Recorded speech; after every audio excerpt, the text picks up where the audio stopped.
আসিফ নজরুলকে এক হাত নিলেন নাসিরউদ্দিন পাটোয়ারী। জাতীয় নাগরিক পার্টি এনসিপির মুখ্য সমন্বয়ক নাসিরউদ্দিন পাটোয়ারী বলেছেন, প্রধান উপদেষ্টা হতে চেয়েছিলেন আসিফ নজরুল। এখন তার কোর্টে বল গেছে, দেখা যাক তিনি কেমন খেলতে পারেন। মঙ্গলবার বিকেলে রাজধানীর জাতীয় প্রেস ক্লাবের জহুরুল হক হলে আয়োজিত জুলাই সনদ বাস্তবায়নের রূপরেখা শীর্ষক গোলটেবিল বৈঠকে তিনি এ মন্তব্য করেন। বৈঠকের আয়োজন করে জাতীয় নাগরিক পার্টি এনসিপি।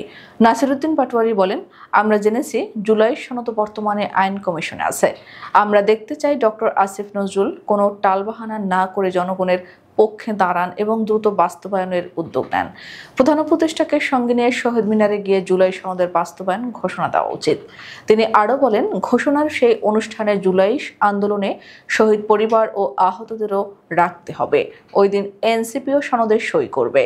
জনগণ দেখতে চায় কথার চেয়ে কাজ কতটা বাস্তবায়িত হয়।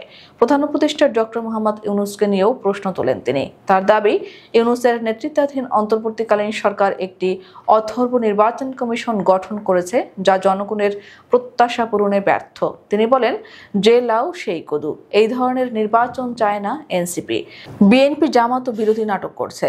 তারা এক পা ভারতে আরেক পা পাকিস্তানে রেখেছে। নাসিরউদ্দিন পাটোয়ারীর বক্তব্যে একদিকে যেমন ইউনূস সরকার ও আসিফ নজরুলের প্রতি সংশয় প্রকাশ পায়, অন্যদিকে নিজের দল এনসিপিকে বিকল্প রাজনৈতিক শক্তি হিসেবে প্রতিষ্ঠার চেষ্টা স্পষ্ট হয়ে ওঠে।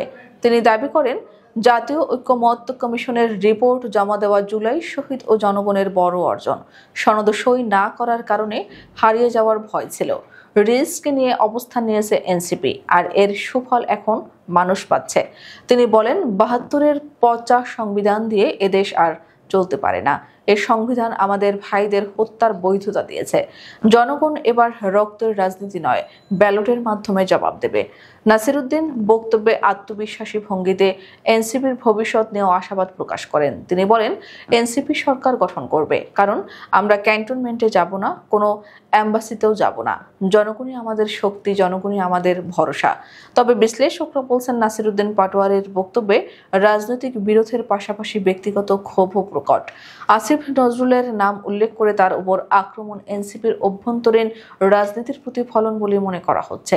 অন্যদিকে আসিফ নজরুলও এখন অন্তর্বর্তী সরকারের উপদেষ্টা হিসেবে দায়িত্বে থাকায় তার ভূমিকা নিয়েও নানা প্রশ্ন উঠেছে। তিনি একদিকে ইউনূস সরকারের অংশ, অন্যদিকে সামাজিক যোগাযোগ মাধ্যমে সরকারের সমালোচক হিসেবেও পরিচিত।